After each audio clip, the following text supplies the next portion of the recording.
Job లేక ఇబ్బంది పడుతున్నారా? అయితే మెడికల్ కోడింగ్ మీకు మంచి ఆప్షన్. వెంటనే కాల్ చేసి కోర్సులో జాయిన్ అవ్వండి.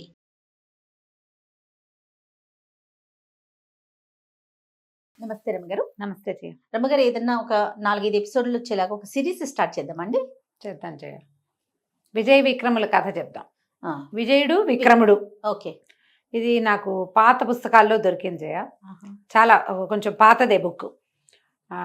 ఏ సంవత్సరంలో పబ్లిష్ అయిందో కనపడలేదు, కానీ మానెం లింగరాజు గారు మానెం లింగరాజు గారు రాశారు దీన్ని. ఓహో, వారు ఎప్పుడు రాశారో, ఎందుకంటే భాష లేటెస్ట్ భాషగా లేదు, అదేలేండి. 70లో భాష కాదనిపించింది. ఇంకా కొంచెం గ్రాంధికమైన భాషే ఉంది. మరి టఫ్గా ఉందని నేను చెప్పను, కానీ బట్ కొంచెం గ్రాంధిక భాషే ఉందన్నమాట. బాగుంది, మంచి కథ. ఓకే. ఒకవేళ లింగరాజు గారి తాలూకు వాళ్ళు ఎవరైనా ఈ కథ వింటే వారికి నా నమస్కారాలు. వారిని అనుమతి తీసుకునే అవకాశాలు అవి ఏమీ లభించలేదు. పుస్తకం పాతది కాబట్టి నేను ఆ కథని యథాతథంగా అక్కడందా ఉన్నట్టుగా కాకుండా భాష వేరేగా ఉంది కదా, సులువైన మార్గంలో అందించేస్తాను. తప్పకుండా రమ్మగారు. ఈ విజయ విక్రముల కథ ఏంటంటే, పూర్వమట మణిపురం అనే రాజ్యానికి న్యాయసింహుడు అని ఒక రాజుగారు ఉండేవారు. ఆయన భార్య పేరు ప్రభావతీదేవి. చాలా మంచి రాజు అట ఆయన. పేరులోనే తెలుస్తుంది కదా, న్యాయసింహుడు. న్యాయసింహుడు బాగా పెట్టారు కదా. అదే కదా. ఎంతో అన్యోన్యంగా ఉండేవాళ్ళు. చాలా ధర్మం పట్ల నమ్మకము, న్యాయం పట్ల విధేయత, ఇలాంటి మంచి భావాలతోటి ఉండేవాడు. ఎంత బాగానో రాజ్యం చేసేవారు. రాజుగారు అంటే పంచప్రాణాలుగా ఉండేవాళ్ళట ప్రజలు. ఎప్పటికప్పుడు కాలం తప్పకుండా దేవాలయాల్లో పూజా విధానం నిర్వర్తించేవాళ్ళు. ఏ కాలంలో చేయవలసిన వ్యవసాయ పనులు ఆ కాలంలో చేయించి ప్రజలు సుభిక్షంగా ఉండేలాగా, దేశం సుభిక్షంగా ఎప్పుడు ఉంటుంది? సరైన సమయాల్లో, ఎండాకాలం నీటి ఎద్దడి లేకుండా చలికాలంలోనే బావులు పూడికలు తీయించడం, అవన్నీ ప్రత్యేకమైన పనులు కదా. ఈ మొక్కలు నాటించడము, రైతులకు అవసరమైన సహాయం చేయటం, వ్యాపారస్తులకు సపోర్ట్ చేయటం, ఏదైనా ఇబ్బందులు వస్తే పన్నులు తగ్గించుకోవటం, ఇట్లాంటివి చేసి చాలా సుభిక్షంగా ఉంచేవాడు రాజ్యాన్ని. ఎంత బాగానో ఉండేవాళ్ళు. చాలా కాలానికి సంతానం కలిగింది. ముందు ఒక కుమారుడు కలిగాడు. ముందు పుట్టిన కుమారుడి పేరు విజయుడు అని పెట్టారు, విజయసింహుడు. తర్వాత కొంతకాలానికి వెంటనే ఎక్కువ గ్యాప్ లేకుండానే ఇంకొక కుమారుడు కలిగాడు. వీడి పేరు విక్రముడు, విక్రమసింహుడు. విజయుడు విక్రముడు పిల్లలు చక్కగా ఉన్నారు. చందమామలల్లే ఉండేవాళ్ళు, చెప్పిన మాట వినేవాళ్ళు. ఎంత సంతోషంగా ఉండేవాళ్ళు. చదువుల్లో ప్రవేశపెట్టబడ్డారు. 5వ ఏడు రంగానే చదువుల్లో పెడతారు. చక్కగా చదువు సంధ్య అన్ని నేర్చుకుని బుద్ధిగా ఉండేవాళ్ళు. పిల్లల్లో ఆటకాయితనం, అల్లరి చిల్లరితనం, కొంటితనం అవి లేవు. హుందా అయిన ప్రవర్తనతో చాలా బాగుండేవాళ్ళు. ప్రజలు కూడా మంచి రాజకుమారులు, బాగా మంచి వాళ్ళు కలిగారు. పిల్లలకి ధైర్య సాహసాలు అవి కూడా అభివృద్ధి అయ్యి దాంతోపాటు యుద్ధ విద్యలు అన్నీ నేర్చుకుంటే రాజ్యాన్ని రక్షించగలరు. ఇలా సంతోషంగా ఉండేవాళ్ళు. అయితే ఆ కాలంలోనట ఈ భవనంలోనే బోలెడని చెట్లు ఉండేవి. ఆ చెట్లలో ఒక పురాతన వృక్షం మీద గౌరపక్షి అని రాస్తారు. గౌరపక్షి అని ఒక పక్షి ఉండేదట, మగపక్షి. అది దానికి జోడు దొరికేది కాదు. అది వెతుకుతూ ఉండేదట. ఎంత వెతికినా దానికి జోడు కుదరల. సీజన్లు గడిచిపోతుండేవి. అయితే ఆ గౌరపక్షి పెద్దదనుకుంటా బహుశా సైజులో, అందుకే ప్రత్యేకంగా చెప్పబడుతుంది. ఈ గౌరపక్షి అట ఎవరికైనా సరే జీవన సాఫల్యం ఎప్పుడు లభిస్తుంది? మనిషికైనా జంతువుకైనా జీవన సాఫల్యం ఎప్పుడు లభిస్తుంది? మామూలుగా మనం ఏమనుకుంటాం చెప్పు? సరైన తోడు దొరికి, తోడు సంతానం, ఆ 2 కావాలి. తోడు లేదు, సంతానము లేదు. అందుకని ఈ పక్షి అట సింహళ దేశం దాకా ఎగిరి వెళ్ళి సింహళంలో ఒక పెద్ద గౌరపక్షితోటి స్నేహం చేసి దాని కూతురుతోటి జతకట్టింది. శ్యామ అనే ఒక పక్షితోటి జతకట్టిందట. కట్టి చాన్నాళ్ళు సింహళంలో ఉండి తన సొంత ఊరికి వెళ్ళిపోవాలని, రాజభవనం అంటే దానికి ఇష్టం, వెళ్ళిపోవాలని కొన్నాళ్ళకి పక్షిని అడిగిందట శ్యామని. మా ఊరు వెళ్ళిపోదాం, వస్తావా నువ్వు అంటే, భర్త ఎక్కడుంటే అక్కడ ఉంటాను అంది. నువ్వు ఏ ప్రాంతం వాడివైతే నేను నిన్ను ఇష్టపడ్డాను, మన ఇద్దరం జతకడదామని అనుకున్నప్పుడు నువ్వు ఎక్కడికి తీసుకెళ్తే అక్కడికి వస్తాను, నన్ను రక్షించే పూచి నీది కదా అని చెప్పి ఇతనితో పాటు ఈ గౌరపక్షితో పాటుగా శ్యామ కూడా మళ్ళీ మణిపురానికి వచ్చేసింది. వెనక్కి తిరిగి వచ్చినాయి. ఆ చెట్టు మీద కాపురం పెట్టుకునే కొంతకాలానికి ఆ ఆడపక్షి శ్యామ గుడ్లు పెట్టిందట. గుడ్లు పిల్లలయ్యాక, కొంచెం పిల్లలకి ఎగిరే వయసు ఇంకా పూర్తిగా రాకముందే, పిల్లలు అయిన తర్వాత ఈ శ్యామ ఏదో ఒక ఉండేలు బద్ద తగిలి మరణించేసరికల్లా ఆ పిల్లలు ఆడపక్షి లేక మగపక్షి చచ్చి చెరి ఎట్లాగో పెంచేది. ఇదంతా ఈ రాజభవనంలో ఉన్న వాళ్ళు చూసేవాళ్ళు. సెకండ్ ఫ్లోర్ థర్డ్ ఫ్లోర్ ఎక్కితే ఆ గూట్లో జరిగేదంతా కనపడేది. రాజుగారు రాణిగారు సైన్య సేవకులు అందరూ అది చూసేవాళ్ళు. కొన్నాళ్ళకి ఇది ఇప్పుడు ఈ గౌరపక్షి తనొక్కతే ఆహారం తీసుకురావడానికి వెళ్తే పిల్లల రక్షణ ఎట్లా, అందుకని అదంతా వెతికి వెతికి వెతికి వెతికి ఆల్రెడీ ఇది కాపురం చేస్తోంది, దీనికి గుడ్లు ఉన్నాయి, ఆడపక్షి ఉంది అని తెలుసుకున్నాక కొన్ని గౌరపక్షులు దీంతో స్నేహం చేసినాయి. ఒక ఆడ గౌరపక్షితోటి జత కట్టి దాన్ని గూట్లోకి తెచ్చిందట. తెచ్చేసరికి ఆడపక్షి రాగానే అదేం చేసింది, ఇవి రెండు జతకట్టి ఓ రోజంతా తిరిగి గూడు చేరినాయి. ఆ గూట్లో కూకములాడుతూ ఇంకా రెక్కలు రాని పిల్లల్ని బయటికి తోసేసిందట ఆడపక్షి. ఆ చెట్టు మీద నుంచి పక్షి పిల్లలు కింద పడిపోయి పోయినాయి. రాణిగారు ఆ సౌధోపరి భాగం నుంచి దానంతా చూసింది, విపరీతంగా ఏడ్చింది ఆవిడ. ఎంత బాధపడిందో. ఇట్లా రెండో స్త్రీ వస్తే మొదట పుట్టిన పిల్లలు చచ్చిపోవాల్సిందేనా? పక్షులకైనా పక్షుల్లో కూడా ఇలాంటివి ఉంటాయి. మనుషులు ఇంకా ఎక్కువ చేస్తారు కదా.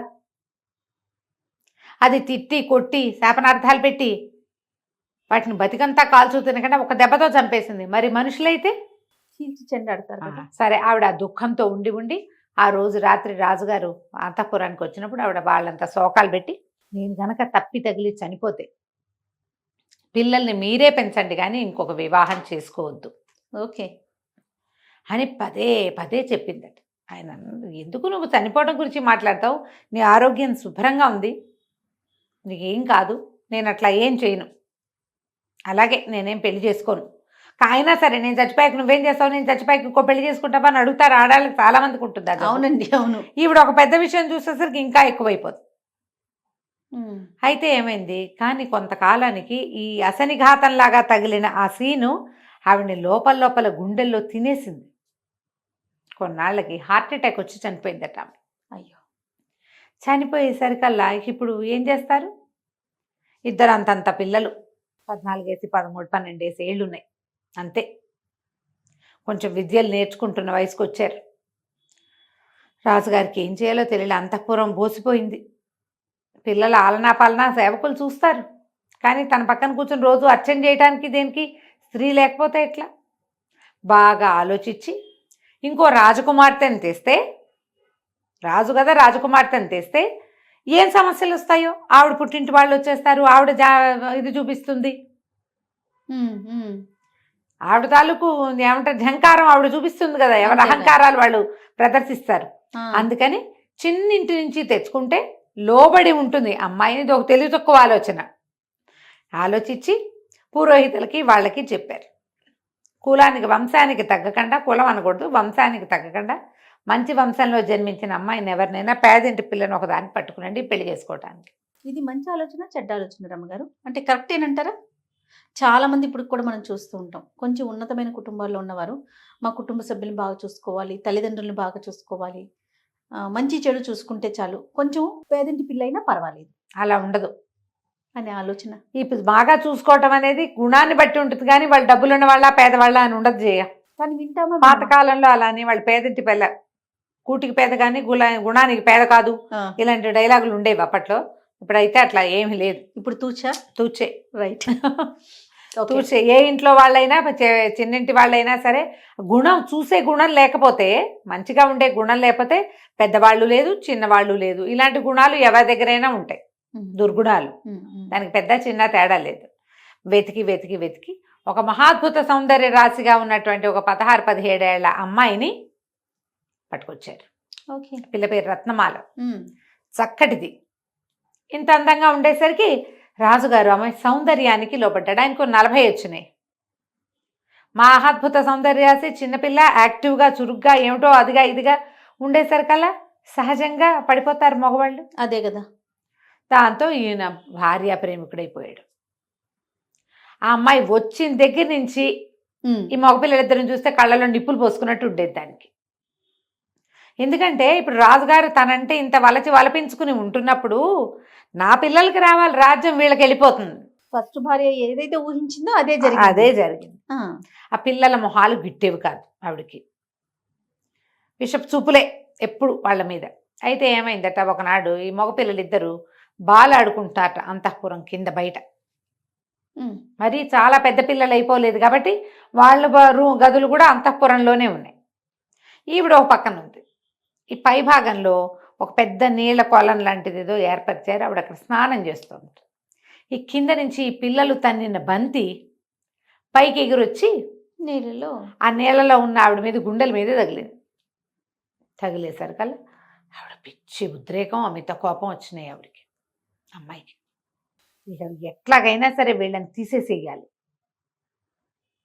అని చెప్పి రాజుగారు వచ్చేసరికి రాజు దగ్గర విపరీతంగా ఏడ్చింది. వాళ్ళు వచ్చి ముట్టుకున్నంత సీన్ క్రియేట్ చేసింది. బా ఆ పిల్లలని చంపి వాళ్ళ గుండెలు పెకలించి చూపిస్తే గానీ నేను నీతో కాపురం చేయను అని గట్టిగా పట్టేసింది. ముందంతా రాజు ఆలోచించి ఇదేంటి సౌందర్యానికి పడిపోతే చివరికి నా పిల్లల్ని కాకుండా చేసేలాగా ఉందే అనిపించింది. ఒక పూట గడిచేసరికల్లా ఏమనిపించింది, పిల్లలేమిది మళ్ళీ పుడతారు, ఓరి దుర్మార్గుడు. అంతే. పెద్ద భార్య పోతే చిన్న భార్య వచ్చింది, అలాగే పిల్లలు పోతే రారా పిల్లలు ఈమెకు పుడతారు కదా అని భావించి కుమారులిద్దరి గుండెలు పెకలించమని ఆజ్ఞించాడు. ఈ కథలో ఒక విచిత్రమైన విషయం ఏముందంటే, తల్లికి చిన్నప్పటి నుంచి అలా చెట్ల మీదకి పక్షుల్ని చూసే అలవాటు కదా, ఈ మగపిల్లలిద్దరికీ కూడా అలాంటి అలవాటు ఉంది. ఒక చెట్టు, ఒక దూరంగా ఉన్న ఒక వటవృక్షం మీద దృష్టి పెట్టి ఉండేవాళ్ళు. వాళ్ళు పెద్ద మర్రి చెట్టు. ఆ మర్రి చెట్టు మీదకి 2 వేరువేరు రకాల పక్షులు ప్రతిరోజు వచ్చి వాలేవి, 2 దిక్కుల నుంచి వచ్చేవి. వీళ్ళు చూసేవాళ్ళు. ఆ 2 ఎంతసేపో కిచుకు కిచుకొని మాట్లాడుతూ ఉండేవి. తర్వాత ఎవరి దారినవి ఎగిరిపోయేవి చేరుకో దిక్కుకి. ఇది నాది అది నాది అని మాట్లాడుకునేవాళ్ళు పిల్లలు. రోజు చూసేవాళ్ళు, ప్రతిరోజు చూసేవాళ్ళు. అయితే ఏమైంది, కొన్నాళ్ళకి రెగ్యులర్గా అలవాటు వచ్చినాయా పక్షులు రాలేదా అని చూడడము, వెళ్తున్నాయా అని చూడడము. ఓ రోజు రావడము కనపడలేదు, వెళ్ళటము కనపడలేదు. లోటైపోయింది పిల్లలకి. అదేమిటో చూద్దాము ఎందుకని ఆ మర్రి చెట్టు దగ్గరికి వెళ్ళారు. వెళ్ళేసరికల్లా 2 పక్షులు చచ్చి నేల మీద పడున్నాయి. అయ్యయ్యో ఇవి చచ్చిపోయినాయి, ఎందుకు చచ్చిపోయినాయో అని చెరుకో పక్షిని ఎత్తుకున్నారు. పెద్ద పెద్ద పక్షులు అవి, పాతి పెడదాం అలాంటి ఆలోచన చేశారు. ఇవి ఎందుకు చచ్చిపోయినాయో వాటికి అర్థం కాదు, వాళ్ళిద్దరికీ తెలియలే. అయితే నడిచి ముందుకెళ్తుంటే ఆ మర్రి చెట్టు మీద ఉన్న ఒక ముసలి గుడ్లగూబ వెనకాల నుంచి మాట్లాడింది. ఏం మాట్లాడిందట, ఈ పక్షులు చాలా విచిత్రమైనవి, ఒక వింతైన విషయం చెప్పింది. దాంతో రాకుమారులిద్దరూ ఈ పక్షుల్ని కాల్చి మామూలుగా తింటారు కదా, తిన్నారు. అది ఏ వింత విషయం చెప్పిందో మనం వచ్చే భాగంలో తెలుసుకుందాం. భలే ఉంది రమ్మగారు కథ కదా, చాలా ఇంట్రెస్టింగ్ అనిపిస్తుంది. అన్ని భాగాలు ఇంట్రెస్టింగ్ గానే ఉంటాయి. మంచి స్టోరీ దొరికింది రమ్మగారు. చాలా చాలా బాగుంది. నమస్తే. నమస్తే జయ.